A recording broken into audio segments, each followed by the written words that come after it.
स्वागत है आपका हमारे YouTube चैनल हिंदी शब्दावली पर। आज हम लोगों को मुहावरे करने हैं। मुहावरे का पहला सेट हम करेंगे। हम अपनी यूपी कांस्टेबल की जो परीक्षा है उसके लिए हम इसकी तैयारी कर रहे हैं। तो आप में से जो भी छात्र इसकी तैयारी कर रहे हैं या यूपीएसआई की तैयारी कर रहे हैं उनके लिए ये बैच हो जाएगा, ठीक है। तो हम यहाँ पर पहला सेट लेते हैं। पहला सेट हमारे सामने है। शब्द है हमारा पहला, अंगारों पर लौटना। शब्द है अंगारों पर लौटना। इसका भाव हो जाएगा खतरनाक कार्य करना। यानी कहें कि जो खतरनाक कार्य करते हैं उनके लिए कह सकते हैं कि ये तो अंगारों पर लौटते हैं या अंगारों से खेलते हैं, ठीक है। तो अंगारों पर लौटना अर्थात खतरनाक कार्य करना। आगे शब्द है अपना रंग जमाना। अपना रंग जमाना अर्थात प्रभावित करना। प्रभावित करना या प्रभाव में लाना, ठीक है। अपना रंग जमाना आपने सुना होगा, जैसे कुछ लोग कहते हैं कि अरे तुमने तो रंग जमा दिया। रंग जमा दिया मतलब वो क्या करता है, उन लोगों को प्रभावित करता है, तब हम बोलते हैं। आगे शब्द है हमारा अंतरपट खुलना। अंतरपट खुलना का भाव होता है ज्ञान प्राप्त होना। हम कभी किसी से कहते हैं अरे तुम्हारी इस बात को सुनकर मेरे तो अंतरपट खुल गए, मतलब कि मुझे ज्ञान प्राप्त हो गया है, ठीक है। तो अंतरपट खुलना अर्थात ज्ञान प्राप्त होना। आगे शब्द है अखाड़े में आना। अखाड़े में आना अर्थात मुकाबले में खड़ा होना या मुकाबला करने के लिए तैयार हो जाना। जैसे हम कभी किसी से कहते हैं कोई बात हो रही है और बात में अगर बहस हो जाती है तो कहते हैं चल आ जा अखाड़े में, मतलब कि अब मुकाबला कर ले, यानी मुकाबले के लिए आ जाना। तो मुकाबले में खड़ा करना मतलब अखाड़े में आना, इस मुहावरे का प्रयोग करते हैं। आगे शब्द है हमारा अगर मगर करना। अगर मगर करना जिसका भाव हो जाता है बहाने बनाना। जैसे कुछ लोग सीधे सीधे बात का मना नहीं करते, वो क्या कहते हैं मैं तुम्हारा काम कर तो देता मगर मेरे पास ही ये समस्या है, मैं ये काम करना चाहता हूँ मगर ये हो रहा है, ठीक है। तो यानी जब इस तरह से कोई बातचीत करता है तब उसके लिए कहते हैं अरे काम करना है तो कर, या अगर मगर मत कर। तो अगर मगर करना अर्थात बहाने बनाना होता है, ठीक है। तो इसका प्रयोग तब करते हैं जब कोई बहाने बना रहा होता है। आगे शब्द आता है अंडे का शहजादा। अंडे का शहजादा का भाव होता है अनुभवहीन व्यक्ति, मतलब उसे कोई अनुभव नहीं है।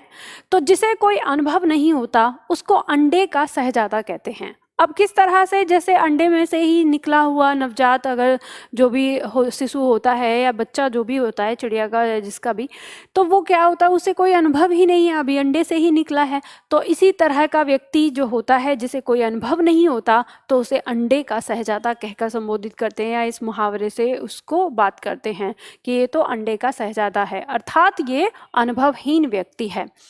आगे शब्द है अकल मारी जाना।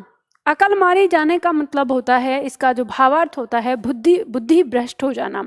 जब किसी की बुद्धि भ्रष्ट हो जाती है या कुछ उल्टा सीधा काम हो जाता है या गलत निर्णय लिया जाता है तो उसको कहते हैं अकल मारी जाना, ठीक है। आगे शब्द आता है अग्नि परीक्षा देना। अग्नि परीक्षा देने का भाव क्या होगा, इसका भावार्थ होता है कठिन परिस्थिति में पड़ना। कठिन परिस्थिति में पड़ना यानी जब कोई व्यक्ति बहुत ही कठिन परिस्थिति में पड़ जाता है तो वो क्या करता है, वो अग्नि परीक्षा, वो कहता है कि मैं तो अग्नि परीक्षा दे रहा हूँ, मतलब क्या है उसमें कठिन परिस्थिति का सामना करना पड़ रहा है, तो उसके लिए हम मुहावरे का प्रयोग करते हैं अग्नि परीक्षा देना। आगे शब्द है अकल का दुश्मन। अकल का दुश्मन होना, इसका भावार्थ हो जाएगा मूर्ख होना। जैसे कोई व्यक्ति मूर्ख होता है या मूर्खता भरी बातें करता है तो तब उसके लिए कहते हैं अरे ये तो अकल का दुश्मन है, मतलब दिमाग ही नहीं लगाता, ठीक है। तो अकल का दुश्मन होना अर्थात मूर्ख होना। आगे शब्द है अंधेरे का दीपक। अंधेरे का दीपक का भावार्थ हो जाता है आशा का स्रोत। यानी हम कह सकते हैं जब कोई आशा का स्रोत यानी किसी को कोई उम्मीद होती है किसी से तो कहते हैं यही तो मेरे अंधेरे का दीपक है, ठीक है। जब किसी को किसी से कोई उम्मीद होती है तो वो कहता है कि यही तो मेरे अंधेरे का दीपक है, ठीक है। चलो आगे आता है हमारा आगा पीछा करना। आगा पीछा करना, इसका भाव हो जाएगा चापलूसी करना। जब कोई किसी की चापलूसी करता है, ठीक है, तो वो क्या कहता है, या तो उसके आगे पीछे घूमता रहता है, आगा पीछे, तो इसीलिए कहते हैं कि आगा पीछा करना, मतलब वो क्या कर रहा है, उसकी चापलूसी कर रहा है। ठीक है, आगे शब्द है आंधी के आम। आंधी के आम का भावार्थ हो जाता है असामयिक लाभ प्राप्त होना।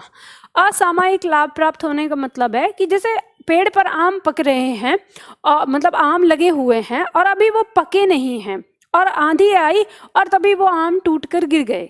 अब वो तो क्या है, एक तरह से नुकसान हो गया, आम पके नहीं जब पकने चाहिए थे, यानी समय नहीं था अभी पकने का और समय से, लेकिन क्या करता है माली, उन आम को उठाकर अचार के लिए बेच देता है।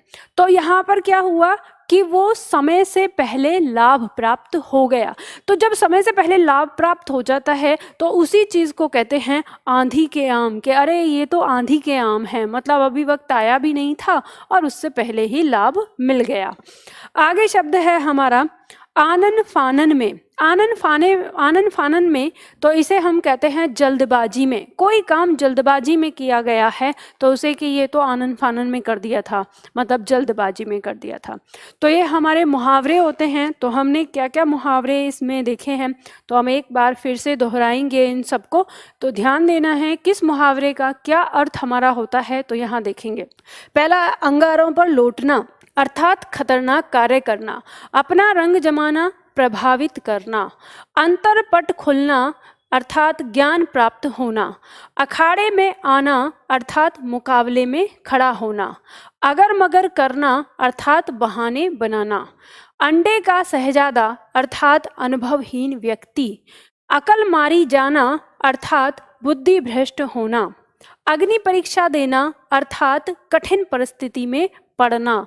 अकल का दुश्मन होना अर्थात मूर्ख होना। अंधेरे का दीपक आशा का स्रोत। आगा पीछा करना अर्थात चापलूसी करना।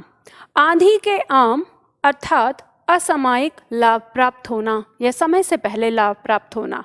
आनन फानन में जल्दबाजी में कोई काम करना, आनन फानन में। तो ये हमने इस तरह से मुहावरे के सेट किए, हम इसी तरह से करते रहेंगे। आज के लिए इतना ही, फिर मिलते हैं अगले वीडियो में अगले सेट पेपर के साथ।